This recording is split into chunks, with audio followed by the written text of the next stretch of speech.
as disheartening as it is to say, as a Jewish person, to have people be doing it in Jewish name, it's horrific. But the act of starving people and trying to herd them into smaller and smaller and smaller locations should remind everyone of something.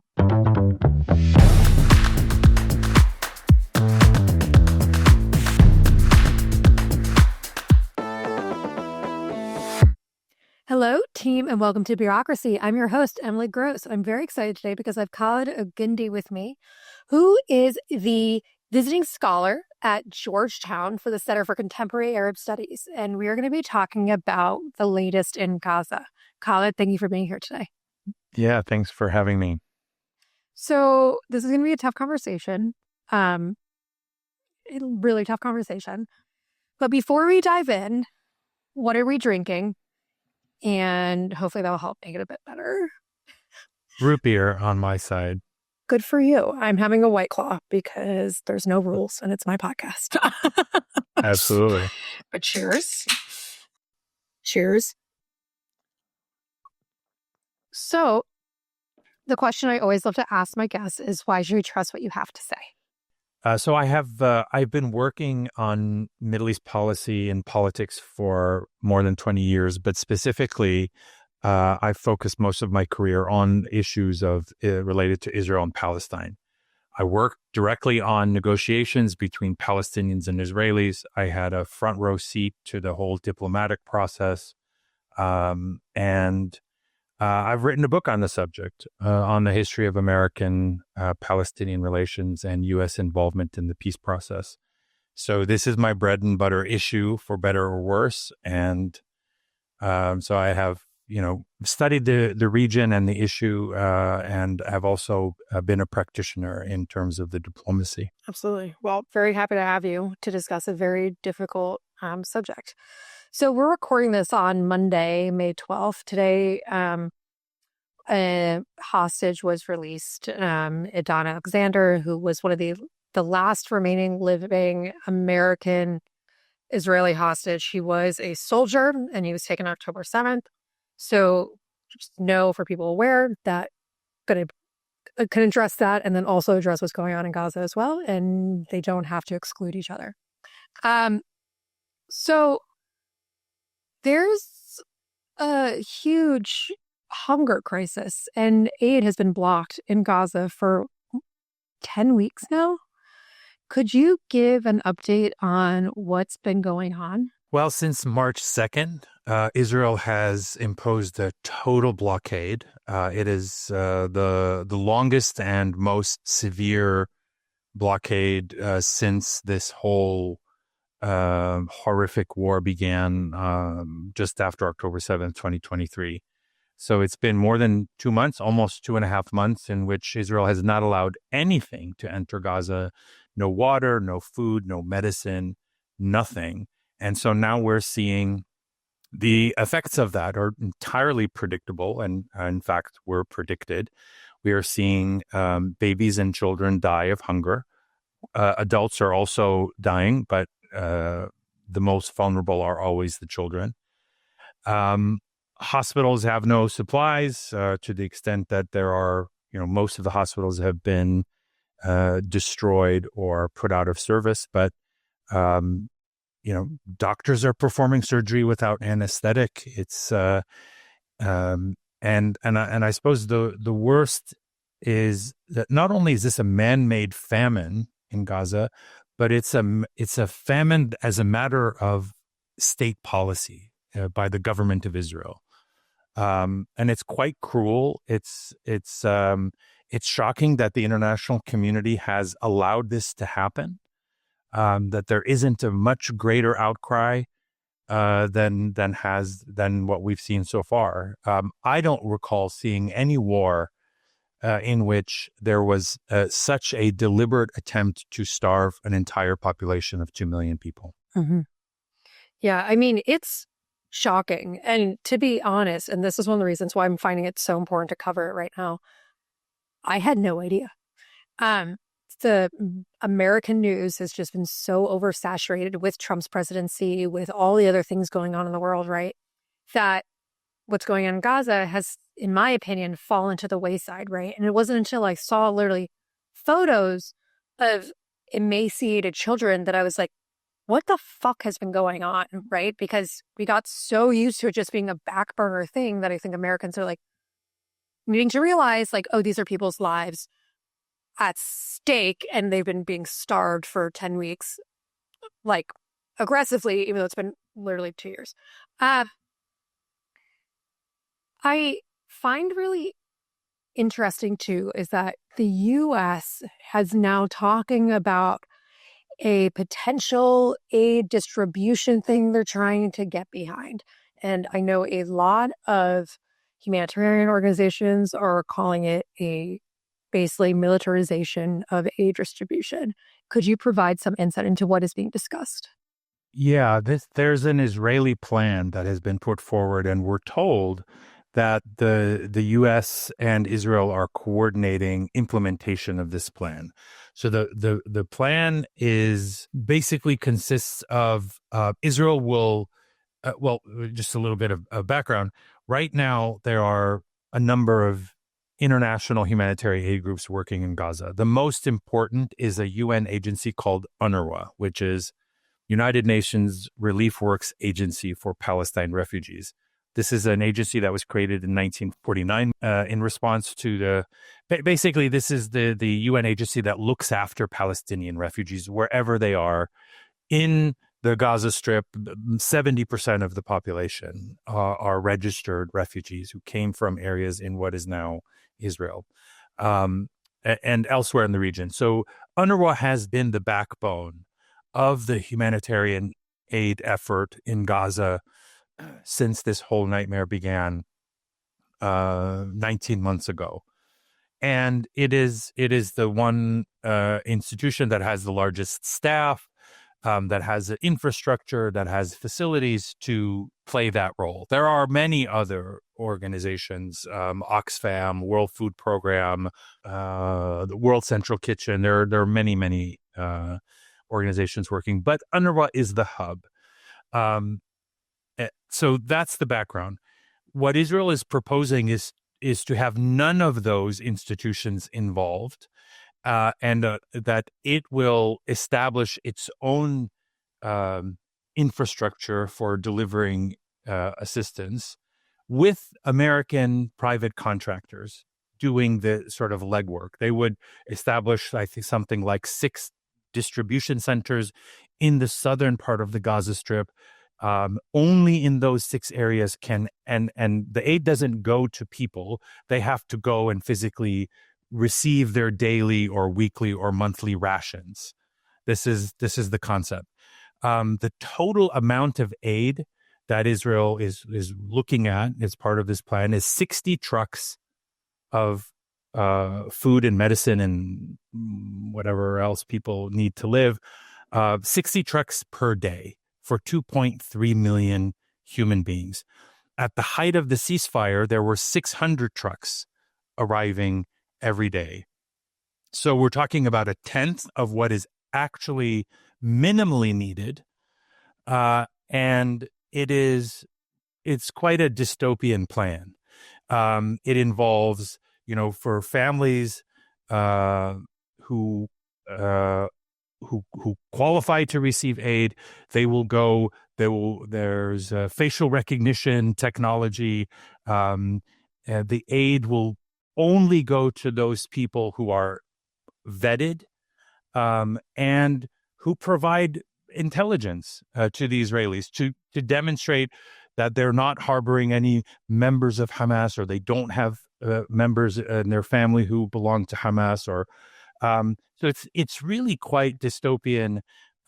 Aid should never be a function of politics, right? I mean, everybody deserves to eat and live and breathe and drink clean water and have, it is not based on your political affiliation or sympathies, or what's worse is what Israel's interpretation of what someone's political sympathies might be. So it does completely weaponize the concept of aid. It will only go to those people who can prove or who make themselves useful to the Israelis in some way. And in that sense, it flies in the face um, of basic humanitarian principles and probably international humanitarian law as well. Mm-hmm. And I think I read that the initial plan would only even impact 60% of the Gazan people. Yeah. So it's hard to not see this as a plan aimed at ultimately ridding the Gaza Strip of the population, slowly forcing them out because they just don't have enough to eat. There isn't enough. And of course, there's no rehabilitation or reconstruction that is part of the Israeli-American plan, as far as we know. Instead, what we know is that the Israeli government is saying, we're going to implement the Trump plan, which is to remove the population from Gaza entirely. So it is, again, all illegal, unethical, immoral, and frankly unworkable. Mm-hmm. Yeah, absolutely. So I want to hear your knowledge on this, right? Because the big argument behind this approach from Israel and America on the surface, right? There's many layers beneath it, right? One of them likely being trying to get rid of the people in Palestine, right? But on the surface, they say it's because Hamas is stealing aid, right? And they say that then there's also these crime organizations and people gone so desperate that there's violence and stealing of aid that may not be even tied to Hamas, right? What do you know about this? And is there any credibility to those claims? I don't know that there's solid evidence that Hamas is stealing the aid, or keeping it for themselves and denying, the aid from, keeping it from going to people who need it. Instead, what we've seen is Hamas. I mean, keep in mind, Hamas was, and for the most part is, the governing body in Gaza.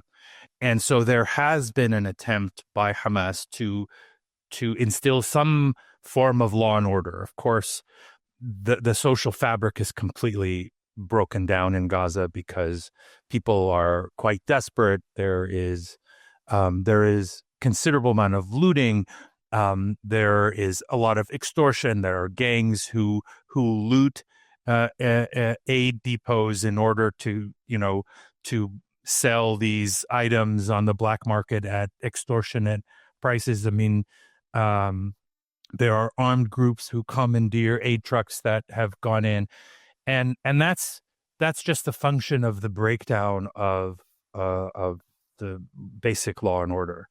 Hamas, I think, as the governing entity, to whatever extent that actually holds true, has attempted to control the distribution of aid, but I haven't seen any evidence that they're hoarding it or stealing it or keeping it from people who need it. What we have seen, though, is criminal elements who are looting the aid, who are there have been a number of cases where either Israeli soldiers have allowed the looting within eyeshot of these activities, or in some cases even facilitated it. It's not inconceivable that Israel would want to sow chaos in Gaza because they don't. Well, let's look at what they've said. No Hamas governing authority today or in the future. No return of the Palestinian Authority to Gaza, right? The government that is in the West Bank that theoretically should also be in Gaza, but hasn't been for almost 20 years. And so who does that leave? Who is the legitimate body that should govern Gaza? From the standpoint of the Israelis, they don't want any national Palestinian entity to be involved. They want local notables, tribal leaders, even gangs and criminal elements. Any group or entity that they could co-opt, warlords. I think this is the model that the Israelis are are trying to encourage in Gaza, because they don't want to see any Palestinian national force that could emerge, because the whole idea of a Palestinian national entity or identity is a threat to this very, very extreme government in Israel.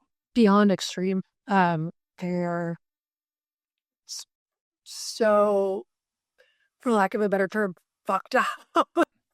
Yeah, I mean, they are religious and secular fanatics, Yeah.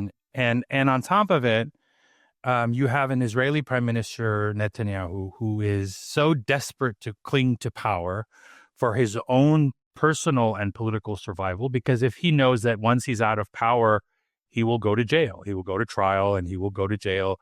And so this war has to be, he needs to perpetuate this war forever, to keep himself in power. And that is what is driving this insanity. Yeah. I mean, speaking of the Israeli parliament, I believe, just approved a new plan for the entire, basically, occupation of Gaza in an even more aggressive way than has existed now. What do you know about that? What does that say? Well, it's an extremely scary plan, and I think it was announced publicly in order to achieve that goal. Part of it is to try and scare the population. Basically, they're saying, and this aid distribution plan is one component of this bigger plan that they approved, and they've said that they're going to indefinitely control Gaza in all of its parts, and that the population would be removed. In the meantime, they would be concentrated in these very, very small, basically ghettos. Already 70% of the Gaza Strip, which is already quite densely populated and small, 70% of Gaza is now a no-go zone for the 2.3 million people who live there. So the population is going to be squeezed into this tiny area, and with the aim eventually, I think, of ridding the whole area of the population in its entirety. So the plan talks about the conquest of Gaza and the displacement of the population, and those two things are very scary. And so if people didn't believe a genocide was happening before, certainly the elements of this plan would, constitute both ethnic cleansing and genocide. Yeah. Yeah. There shouldn't be a doubt in anyone's mind. You made a comment, right, about trying to get Palestinians to leave. Are they even allowed to leave? Right now, no. Right. Right. So, and this is part of the problem, is it's, on the one hand, just given the massive death and destruction and the bombardment, it's not unusual to see people leave for neighboring countries that are much safer. That happens in Ukraine. It's happened in conflicts all over the world. Gaza is different because it's basically hermetically sealed. Nothing goes in or out without Israel's approval. But specifically in terms of the population going elsewhere, even on a temporary basis, this was something that the Biden administration pushed very early on, right after October 7th in the fall of 2023. They were trying to get the Egyptians, just take a large number of Palestinians, let's create a humanitarian corridor. And the Egyptians said absolutely, positively, no way, forget it. Okay. It sounds on its face cruel, because now these people are basically, they're like fish in a barrel being shot, right? They're trapped. They have nowhere to go. But Palestinians, Egyptians, Jordanians, everyone in the region, Israelis know that there's never been a time in which Palestinians have left their homeland and been allowed to return. So this is the dilemma: is sure people would like, for Palestinians in Gaza to be safe anywhere they can be safe, but everyone understands that the minute they leave Gaza and enter the Sinai, for example, in Egypt, they're never going to be allowed back. And the Israelis are now openly saying they're not going to be allowed back. So that's why it's important to save people's lives, but it's also, the way to do that is by ending this nightmare, this horrific war that is not achieving any of Israel's goals. It is no longer, I think it's pretty clear now, and this new Gaza conquest plan makes it crystal clear, this isn't about the hostages. This was never really about the hostages. The hostages were being released as part of the ceasefire deal. We were seeing, every week there was this handover of hostages. That was the plan, and people forgot. Back in November 2023, the first ceasefire, the temporary ceasefire, more than 100 Israeli hostages were released at that time. So the best way to ensure the safety and return of Israeli hostages and the safety and rehabilitation eventually of Palestinians is by ending this war. And there is no good that can come out of this. The only purpose it is serving is keeping Benjamin Netanyahu in power and satisfying the fanatics in his coalition. And the fanatics in his coalition are, just from the get-go, blatant occupiers and genocide supporters. And they're not shy about it. They're not. They openly say our goal is to eliminate the Palestinians and to expel them from this land, which is the land of Israel. They should have never been here, and they need to go. That's their plan in Gaza, and it's also their vision for the West Bank. It's not just in Gaza. Gaza is just where it's being implemented in its most serious way. Yeah, the settler movement in West Bank. I saw no other land about a month and a half ago, and that was like, I'm Jewish. I went to Israel when I was in the 7th grade. Part is like the bar mitzvah thing, right? The information of what you're told is completely one-sided and very much manufactured than the reality of what's going on, right? And watching No Other Land and having to come to terms on a greater level with the misinformation that I've been given was one of the most upsetting moments that I've personally experienced, right? And I would encourage everyone to see it if they can, because it's been locked out of the U.S. for various reasons, none of them good. But it's just such a blatant act of destruction of people, right? And I think 52,000 people have been killed in Gaza. At least, because there are still probably 12 to 14,000 who are buried under the rubble that, haven't been identified. Yeah, there are over 100,000 that have been injured. Yeah. And Israel is still bombing. And that just hasn't been covered as much. But every time, if you Google Israel, Gaza, right, and you look at the latest news, it's 27 killed, 50 killed, right? It's just continuing. Is there, what kind of action can be done to actually try to put an end to Netanyahu's coalition and the destruction of the Palestinian people? Yeah, look, there's this nightmare is not going to end until outside actors, powerful outside actors like the United States, but also Europe, force Israel to end it. That's the only way it's going to end.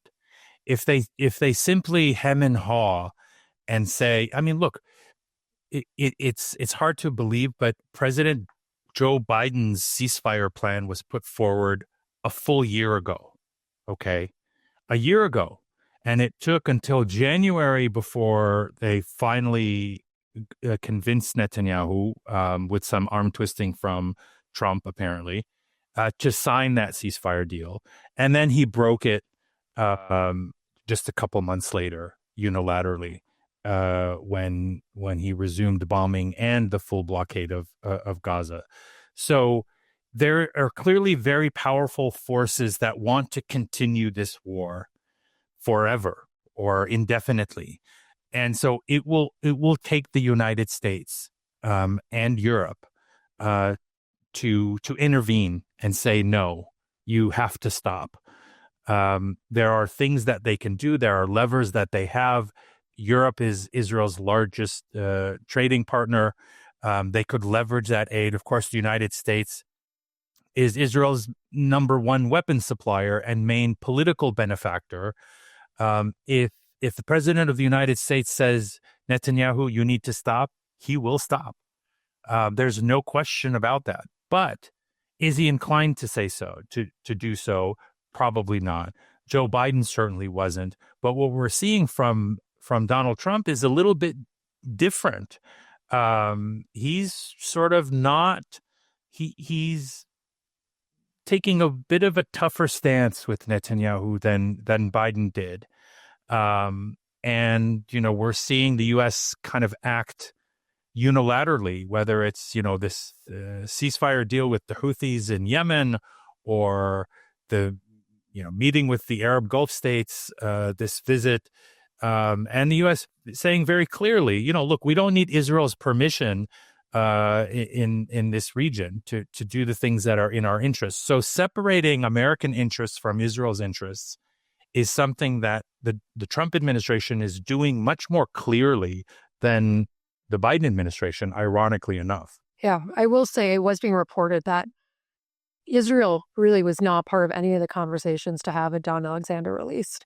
And it wasn't until like 2 days later that they were actually told include into the conversation, which is a very interesting, like you said, difference than what was seen with the Biden admin. I'm a very liberal person. I come from a liberal background. It's been a very interesting and at times conflicting experience being liberal and Jewish and trying to go through dealing with all this, right? And I've had a lot of conversations with people that are Jewish and that also are trying to find, trying to understand and conceptualize things. And an argument that I've heard is, well, Palestinians had the opportunity for statehood and they blew it. And they said no. Could you provide insight and clarity into why some people may think that? Yeah, I mean, look, this is the oldest talking point in the world. I mean, let's put it in perspective, okay? Before I address the merits of that claim, let's just look at it in perspective. Israel is the occupying power.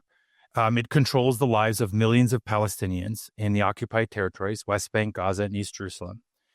And so we're supposed to believe that Israel is doing its best to end its occupation and hand the keys over to a sovereign Palestinian state. But Palestinians, for whatever reason, say, no, we don't want to live in freedom. We don't want to have our own independent state. We'd rather continue living under Israeli military occupation indefinitely. This is essentially the subtext of this talking point, right? It doesn't make any sense. And if you look at the factual record, it also doesn't hold up. So the idea, this talking point, sort of emerged in 2000 during the Camp David negotiations. And at the time, Ehud Barak, the Labor Party Israeli prime minister, made an offer for Palestinian statehood that he thought was earth-shattering. And by Israeli standards, it was pretty far-reaching. There's no question about it. But it didn't meet the minimal basic Palestinian requirements for a state. It would not have been fully sovereign. It would not have included a capital in East Jerusalem. And most of the settlers would have remained and the state wouldn't have been contiguous. And so it was highly problematic. right? And the proof that it wasn't a viable offer, right? We were told at the time that this was the most generous offer. Well, the proof against that is the fact that even after that offer was made in July of 2000, they continued to negotiate and the offers got better. The Israeli offers got better, and the American understanding of what Palestinians minimally needed improved, right? So there was a learning curve on the American side and on the Israeli side. And so by the time you get to the Clinton parameters in December of 2000, you basically have not a map, but a set of ideas that President Clinton puts out and says, here are the basic parameters of a two-state solution. And the two sides accepted those parameters. And we know that, and what we're often told. So part of this narrative, part of this talking point comes from a false narrative. So we're told, for example, that the Israeli side accepted the Clinton parameters and Yasser Arafat rejected them. We know from the historical record, and it wasn't that long ago, that that's false. That President Clinton on two separate occasions said, both sides have accepted my parameters, right? So it's not that Palestinians didn't reject a state. They rejected proposals that didn't even meet the minimal requirements for statehood, namely sovereignty and a sovereign capital in East Jerusalem. And so many proposals were made that were either questioned, interrogated, rejected out of hand. So we're told, that the Palestinians rejected all of these offers. But we're not told that Palestinians also made offers. For example, in 2008, President Mahmoud Abbas made a map proposal, a full offer, exactly where the lines would be drawn, to Prime Minister Olmert at the time, and he never responded. But nobody says, why did Olmert reject Abbas's offer? That's just not because it doesn't fit the narrative. So the reality is that there have been number of rounds of negotiations. Sometimes they put forward credible, viable proposals, and other times they don't. But the notion that Palestinians don't want to have a state, don't want to be free, is absurd on its face. It's as absurd as Israel is desperate to get out of the occupied territories, but just doesn't have anyone to hand the keys over to because Palestinians keep saying no. It's absurd. No Israeli leader has genuinely offered to end Israel's occupation. And we're now at a point where Israeli governments have gotten so extreme that even the word occupation doesn't exist in their vocabulary. They've erased it. They've erased it to the extent that even the Republican Party has also erased the occupation. Ask Mike Huckabee, the ambassador to Israel, about the occupation. He'll say it doesn't exist. There is no occupation, just like there are no Palestinians. There are only Arabs in Judea and Samaria, which is all part of the land of Israel. So the problem isn't on the Palestinian side. The problem is Israel is the stronger party, and it is refusing to end its occupation. Do you think it would be feasible, let's say Israel removes itself from Gaza, just puts things down as done, and removes itself from the West Bank and gets all the settlers out? Where would that lay things? Would that be something that would be acceptable? Oh, absolutely. I mean, that's what Palestinians are demanding and what they're entitled to minimally under international law.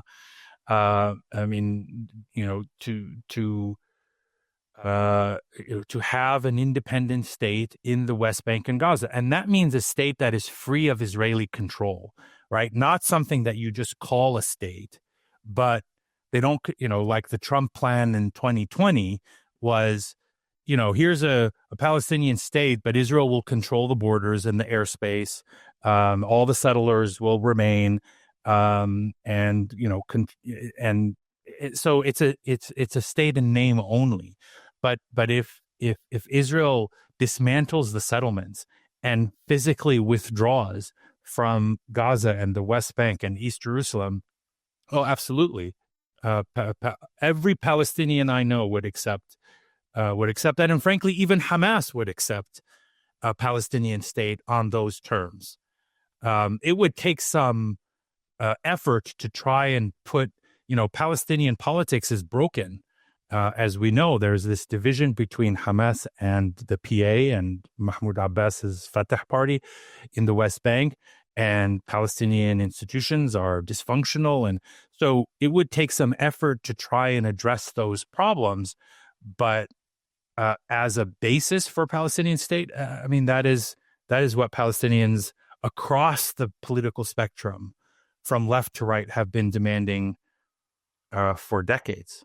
Yeah, you think it doesn't feel like that big of an ask at all. yeah, but for Israel, it is a big ask. It's a huge ask, because you're talking about, and I acknowledge that it's not a simple thing, right? There's the financial cost of dismantling settlements, but more importantly, there's the political cost. Look at Gaza in 2005 when Israel dismantled. It was only like 7,000 or 8,000 settlers in the Gaza Strip that were removed and repatriated back to Israel. In the West Bank and East Jerusalem, we're talking about 750,000. So even if we're talking about just half of them, it's a massive undertaking, logistically, financially, and especially politically, because you have people who are going to resist the idea and say you're uprooting Jews from the biblical heartland. And that is something that people are willing to die and kill for, as we're seeing. It's so complicated and complex, but it is ultimately, the foundation should be that all people are guaranteed life, liberty, and the pursuit of happiness, right? Exactly. That's the theory, and the only alternative to that of creating a hard border between Israel and Palestine, and where Israel removes its settlers and soldiers from occupied Palestinian territory, and a Palestinian state is created in those areas. The only alternative to that could fulfill the basic principle that you just laid out is one state for everybody who lives between the river and the sea, the Mediterranean Sea and the Jordan River, right? The 7.3 million Jews and the 7.5 million Palestinian Arabs, they will have to form a single state, whatever it may be called, and in which all 14.5 million people are equal citizens, or 14, whatever my math is off, but 14 plus million people are all equal citizens. That's the only other viable alternative. One based on equality and self-determination, and but short of that, a girl can dream, right? And so in that sense, it's not that complicated, because it's just about basic common sense, and it's about basic humanity and basic justice. The dystopian alternative alternatives are genocide and ethnic cleansing, right? You could say, well, yes, for the moment there are 7 million Palestinians living there, but who's to say that's a permanent reality? Maybe they can be removed, and we now, the idea of ethnic cleansing has been given official endorsement by none other than the President of the United States. So this now becomes a viable option, not viable in the sense of resolving the conflict, but viable in the sense of it could very well come to pass. Yeah, it's a horrifying thought. An it absolutely is. horrifying thought. Just to level set, obviously we know the actual reality, right, of Israel's been saying, and it's still part of the lexicon, that they're not going to stop until Hamas is decimated. Obviously. as we just talked in the previous 40 minutes, that's not really necessarily the entire story, right? Where are Hamas's levels at?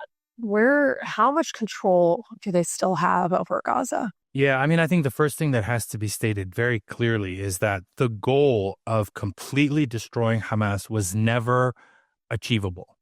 Okay. So analysts like me and many others from day one, from October 8th, 2023, we were saying this goal, it looks good on paper. It sounds very appealing, especially after the horrors that, we witnessed on October 7th itself.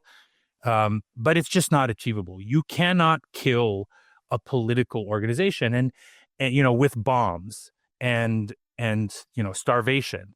To the contrary, what we've seen is Hamas has been able to recruit as many. So we know that they've lost thousands of fighters and others. Their whole leadership has been wiped out, right? It started with around 30K, right? Something like that. Something like that? Okay. And then by the time the Biden administration left, I think Tony Blinken said they've basically replenished the fighters that were killed. They've been able to recruit new ones. And the mistake that the Israelis make, and many of their supporters in Washington, and there's a very, very large segment of the Washington policy think tank community that is very tuned into Israeli thinking on this matter. But the mistake that they make is to assume that resistance to them is some kind of finite commodity, right? There are X number of fighters. We will kill those fighters. There are X number of rockets. We will destroy those rockets. And, problem solved. What they don't account for is the motivation component of this, right? That by sowing all of this death and destruction and talking about removing the population and starving them, they're creating more the motivation for people to join the resistance, for people to carry out acts of resistance even in the West Bank. So this idea that we could just kill all the leaders and the problem goes away completely ignores the organic political national component of this and why, this is not a new conflict, right? It's 100 years old. Before there was anything called Hamas or the PLO or the Likud party, this issue was already a conflict, during the period of British rule, during the British Mandate years. So you have two national movements. You cannot wish each other to disappear. You cannot bomb them out of existence. Even if you destroy Hamas, which is not possible, a new group will emerge that isn't called Hamas, but will have more or less the same goals and probably the same kinds of tactics, and will pursue the same kinds of resistance as Hamas.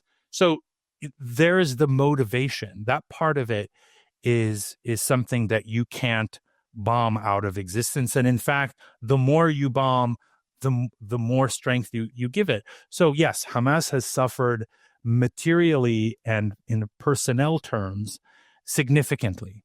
I don't know exactly, but yes, they've killed thousands and thousands of fighters, but they've been able to replenish them. Their physical capabilities are severely degraded. Their leadership has been wiped out.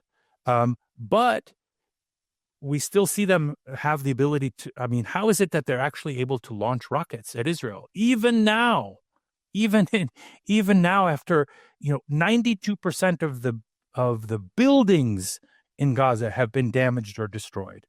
And yet they still have the ability to launch rockets at Israel, right? The notion that Israel is going to destroy Hamas is completely illusory. They haven't done it in 19 months, and another 19 months won't do it either. It will just kill more people and create more misery that will ultimately translate into instability further down the road. If the Israeli leadership thinks that this isn't going to come back and haunt them in some form or another in the future, they're severely mistaken. Even if they manage to expel the population, well, the reason there are refugees in Gaza is because the population was expelled in 1948. Did that make the Palestinian problem go away, or did that intensify the conflict and bring us to where we are today?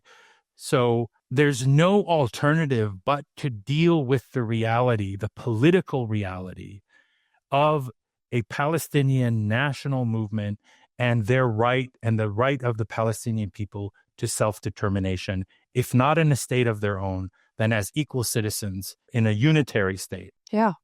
Khaled, I think that's a great note to end on. This is a terrible situation, and there's been lots of lives lost and atrocities happening on both sides by each other governments to each other, and also each government to their own people, right? And it's just no one's going to win with it continuing as it is. And at the current moment, the Israeli government is trying to fundamentally get rid of the Palestinian people, and they're doing that through starvation. And they're doing as one of their many tactics. And all these aid organizations, they've had to close their doors because they've run out of food, because it's been 2.5 months of an aid blockade. So it's horrifying. And, I'm not one to really ever give praise to Trump. And I mean ever. But I hear you. It is somewhat heartening to see the exclusion of Israeli leaders from U.S. interests in foreign policy decisions. Yeah. And I'm going to keep it at that, because I don't want to go into the whole Gaza Riviera thing, because hopefully that will never fucking happen.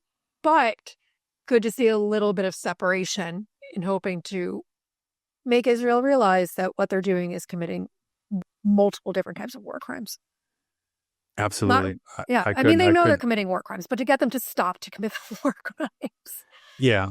And more than war crimes. I mean, the Prime Minister of Israel has been indicted by the International Criminal Court for war crimes and crimes against humanity. Yeah. Yeah.